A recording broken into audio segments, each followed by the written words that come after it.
Today we are unpacking a highly analytical, deeply provocative piece by Jose Benegas. It's titled Milei, Proof that Central Planning, Crony Capitalism, and Welfarism Work. Quite the title. Yeah, it pulls no punches. Right. And the text examines the economic policies of Argentina under Javier Milei, covering the administration up through early 2026. Yeah, our mission is just to impartially look under the hood at the math, the data, and, well, the fascinating mechanical contradictions he points out.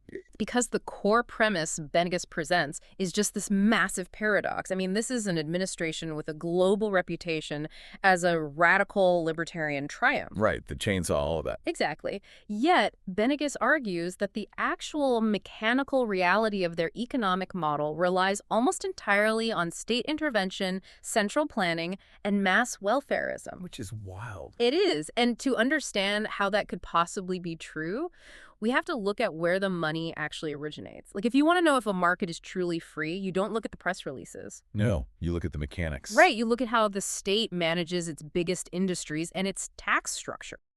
Well, so let's look at the energy sector for a second, specifically YPF, the state oil company. Okay. Now, YPF was famously expropriated years ago by Christina Kirchner's government. Right, which is a huge deal at the time. Huge deal. It was a move heavily criticized by free market advocates, obviously. Yet today, under a supposedly libertarian government, YPF remains firmly under state command. Wait, really? They didn't privatize it? Nope, they held on to it. And this isn't just like a symbolic company. YPF controls Vaca Muerta. Oh, the shale oil reserve. Exactly, the world's fourth largest shale oil reserve. So the state is holding the keys to literally the most lucrative natural resource in the country. Yeah. I mean, that is not a deregulated private sector miracle. That is the government deciding how, when, and to whom that energy is distributed. And Benegas points out another layer to this, which is super interesting. He notes that YPF is allegedly used to distribute advertising funds to ensure a compliant press. Oh, wow. Yeah. So the state isn't just controlling the physical energy output, it's actually utilizing a state-owned enterprise to manage political narratives and, media survival. Okay, let's unpack this, because it gets even more complicated when we look at how the state is taxing different sectors. The article contrasts two very different approaches, right? The RIGI and the retenciones. Yeah, so the RIGI is the special tax regime created by the administration for massive favored investments. Okay. It essentially allows the state to just pick corporate winners. Like, if you are a massive investor that the state really wants to court, the RIGI guarantees your rules of the game for 30 years. 30 years. Yeah, and it even legally promises that no future government can change those tax rules for you. Which is crazy. It's almost like... think of the economy like a massive casino. Okay, I like that. And the state is the house. Under the RIGI, the house is inviting these VIP whales into the casino, bringing them to a velvet-roped table, and basically guaranteeing them that the rules will be entirely in their favor for the next 30 years. That's a really good way to picture it. Right, but then you have the retenciones. Oh, yeah, the export taxes. Exactly, the agricultural export taxes. So, in our casino analogy, these are the highly skilled card counters, like the agricultural sector that actually produces the country's wealth and literally keeps the lights on. Yeah, the ones doing the heavy lifting. Right. And instead of rewarding them for winning in the global market, the house charges them this exorbitant, punishing entry fee just to walk through the doors. And the mechanism of those export taxes is exactly what Benegas finds so contradictory. Because in traditional liberal, free market economic theory, export taxes are considered the mother of all economic distortions. Because you're punishing production. Exactly. You are actively punishing your most productive, globally competitive sector for doing exactly what a free market wants them to do, which is sell goods to the world.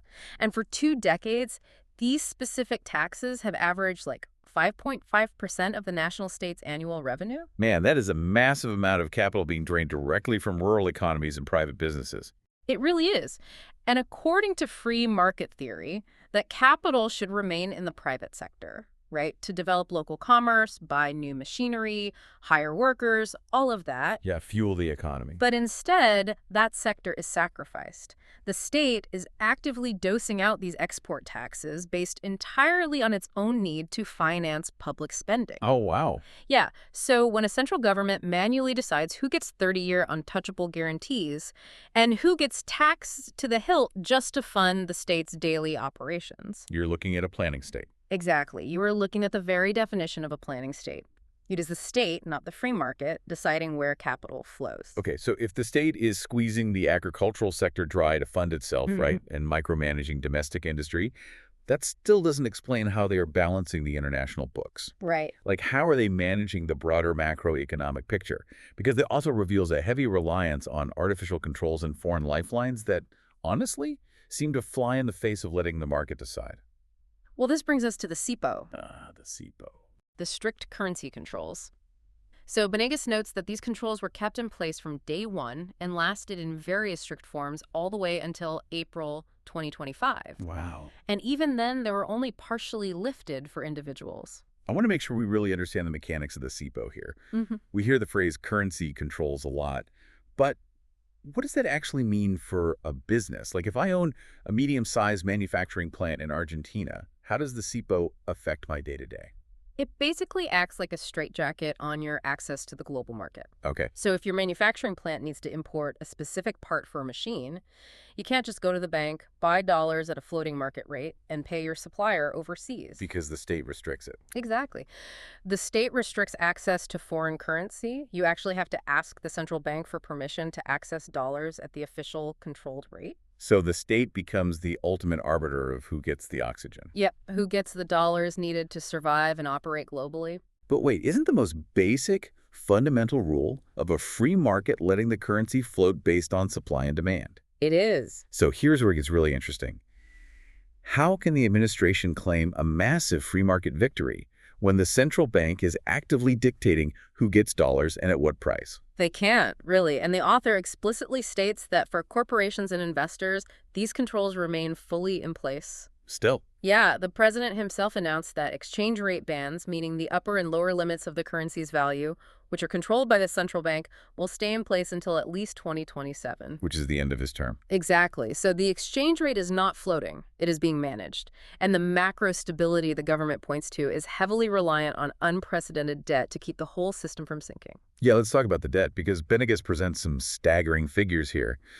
The government frequently celebrates achieving a fiscal surplus, right? All the time. But that surplus coexists with record foreign debt. Argentina is currently the IMF's largest debtor by an incredibly wide margin. It's a massive margin. The scale of that debt in the source material is, like, hard to wrap your head around. $65 billion in capital and interest. That one single country represents 34% of the IMF's entire global credit portfolio. Yeah, and to put the sheer volume of that dependency in perspective, Benegas notes that Argentina's debt to the IMF is almost 4 times higher than the second largest debtor on the planet. Which is Ukraine. Right. The second largest is Ukraine, a country actively fighting a war for its survival. And Argentina owes 4 times as much as them. That is wild. It really is. And that leads to a pivotal moment the author highlights from October 2025. Oh, the bailout. Yes. So the administration was facing a bank run and upcoming legislative elections. They were basically on the brink, but they didn't let the free market correct the situation, right? No, they didn't. They turned to the U.S. Treasury under Donald Trump, securing a massive $20 billion swap for the central bank. And this is the crucial mechanism Benegas wants the reader to see, I think. Because the justification for that $20 billion lifeline wasn't some cold, hard, free market calculation about Argentina's economic fundamentals. Not at all. According to the text, Trump openly stated he provided the bailout simply because he likes Milei. Yeah. So a political handshake saved the economy, not the invisible hand of the market. That is profound. It is the profound argument being made here. The much-touted macroeconomic stability is, in many ways, an illusion.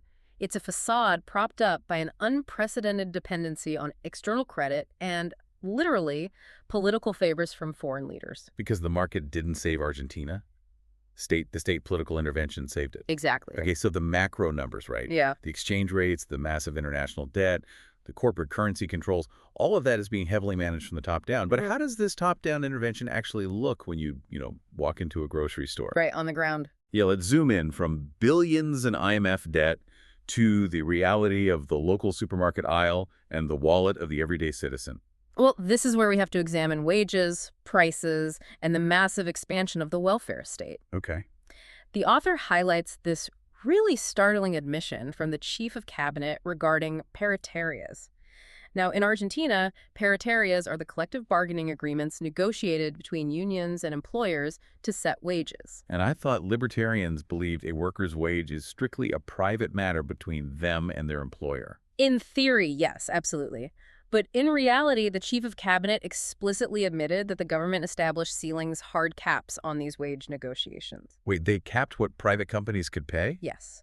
The state stepped in to dictate the maximum amount a worker could negotiate for. Why? Because the government believed that if wages go beyond a certain point, it will cause prices to increase. Which is a massive ideological contradiction. Because the administration's public rhetoric has always been that inflation is purely a monetary phenomenon, right? Yeah. That it's only caused by the government printing too much money. Right. But by actively capping wages to prevent inflation, they are admitting they believe in a completely different economic theory where rising wages drive up costs. Yeah, they're playing by a different rulebook behind closed doors. Furthermore, the text notes the government pressured companies to maintain prices not based on economic supply and demand, but for statistical purposes. Oh, so they actively intervened to keep prices down just so the official inflation numbers published by the state would look better. Exactly. It's like trying to cure a fever by just putting the thermometer in the freezer. That's a great way to put it. Capping wages and pressuring companies to freeze prices doesn't fix the underlying inflationary fire. It just hides the symptom while starving the patient. And at the exact same time they're clamping down on the workers' ability to earn more, they are massively expanding the welfare state. Which is another huge twist. Yeah. The source notes that social welfare was the only sector of the state that grew steadily during the first 2 years of this administration. By December 2025, a record-breaking 6 million people were receiving the Universal Child Allowance, known as the AUH, or the Tarjeta Alimentar food card. The irony Venegas points out here is just thick. The current allowance is 23% higher than it was under Alberto Fernandez. Yep. And 10% higher than it was under Cristina Kirchner, the populist politician who actually created the program. It's wild. A supposedly libertarian government is expanding a direct welfare program beyond what its populist creator envisioned. And the budget numbers reflect this entirely, don't they? They do. Social Security now consumes 51.7% of total administration spending. Over half. Yeah.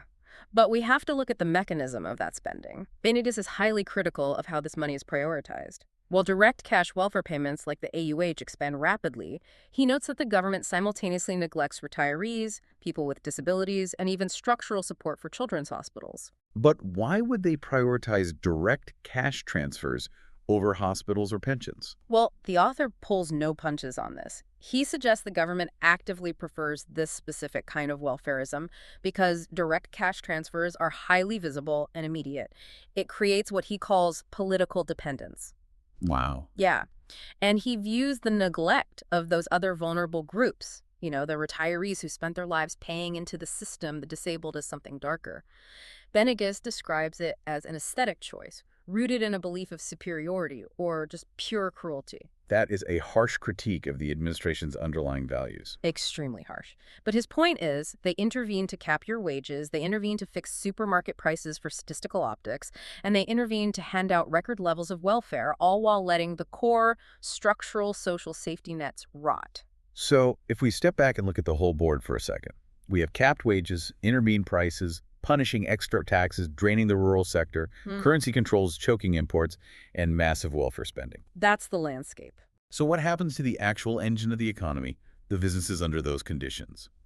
This brings us to the devastating toll on the private sector. And, frankly, the author's ultimate, inescapable paradox. Yeah, Venegas draws a really sharp, painful line between the official macroeconomic numbers the government boasts about globally and the grim and mechanical reality of the private sector on the ground. Right. The official macro numbers, he argues, are entirely determined by direct and indirect state activity. The bailouts, managed exchange bans, wage caps, they do not reflect the lived economy. Because despite the rhetoric of a miracle, inflation remains over 30% annually. which the author notes is unacceptable for any functioning economy. Exactly. Yeah. And the statistics from November 2023 to November 2025 paint a picture of a severe economic contraction. Like not a single worker closed 2025 with the purchasing power they had 2 years prior. None. And the job losses are staggering. In the first year alone, 192,000 registered private sector jobs simply vanished. Just gone. Gone. Industry, commerce, and construction remain severely depressed. Supermarket sales fell by 9.6%. Auto services dropped by 19%. And construction plummeted nearly 18%, which wiped out another 90,000 jobs. Yeah. But, the statistic that really stopped me in my tracks was the business closures. Between November 2023 and November 2025, 21,938 companies closed their doors permanently. It's devastating. That averages out to a net loss of 30 companies closing every single day for 2 straight years. 30 businesses dying a day. Yeah. And when we connect the dots of everything we've talked about, it makes perfect sense why they are dying. Like if you're a mid-sized factory, you can't import the parts you need because of the cepo. Right. If you manage to produce something, your taxes are incredibly high to fund the state's daily operations.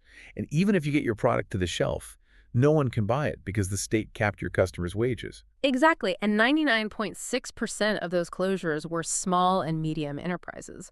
The mom and pop shops, the local mechanics, the regional factories. The backbone. The absolute backbone. But it wasn't just the small guys who couldn't survive the squeeze either. Benegas lists massive global brands that either fled the country or closed plants. Like who? Whirlpool, Fate, Mondelez, Bimbo, Danone, Puma, Bridgestone, Mercedes-Benz, Procter & Gamble, ExxonMobil. Wow. It is a corporate exodus. It really is. And the public feels this squeeze acutely. The author cites a Synopsis consulting poll showing that the #1 problem for Argentines, capturing almost 45% of mentions, is low wages. So Benegas basically traps the administration in an incredible catch-22 here. He really does. Let's summarize the mechanical reality we've just outlined.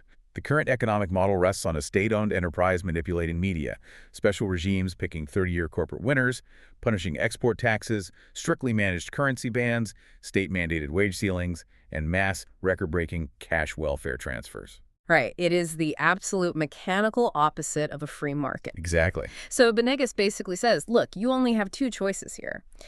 If this massive, heavy-handed scaffolding of state intervention is what actually produced the macroeconomic achievements the government brags about, well, then that means central planning actually works. Oh, wow. That is a brutal trap. It is, because it means the state can successfully manage the economy from the top down to achieve stability. But if the traditional liberal free market manuals are right, if state intervention always eventually distorts and fails, then these macroeconomic achievements the government is showing off are nothing but fragile, deceptive accounting tricks. They are illusions. Total illusions propped up by political bailouts and suppressed wages, just waiting to collapse under their own weight. Because you can't have it both ways. Exactly. Either you admit you are a central planner and it works, or you maintain you are a free market liberal, which means your current numbers are a house of cards. You can't claim to be the global champion of the free market while utilizing literally every single tool of the interventionist state to survive the week. And that's the genius of the piece. It forces us to look past the political rhetoric, past the branding on the box, and actually examine the actual mechanisms of governance. Man, as we bring this deep dive to a close, it really is a lot to process. We've explored this vast, fascinating gulf between a government's political branding as radical libertarians and the mechanical reality of heavy-handed state interventionism operating inside the machine. It's a huge gulf. From the state command of the energy sector and special tax regimes, to managed currency bans, wage caps, and a massive expansion of welfare, the data Benegas presents paints a picture of an economy tightly gripped by the state, at the severe expense of the private sector's ability to breathe. And I think it is important to remind you, our listener, once more. Our goal today wasn't to validate every critique Benegas made or endorse his political worldview. Right. Our goal was to explore the incredibly thought-provoking data and the unique perspectives he used to challenge the prevailing global narrative about Argentina's economy. Absolutely. And that leaves us with one final provocative thought for you to mull over. We've seen how a government can campaign on a platform of radical deregulation, only to adopt the exact interventionist tools they railed against just to ensure their own political survival. Yeah. So does ideological purity in economics actually exist anywhere in the real world? Or is it possible that every modern economic system, when pushed to the brink and faced with a crisis, is ultimately just a different flavor of state management? When the chips are down and the system is threatening to collapse, maybe everyone reaches for the levers. Thank you for joining us on today's Deep Dive. We'll see you next time.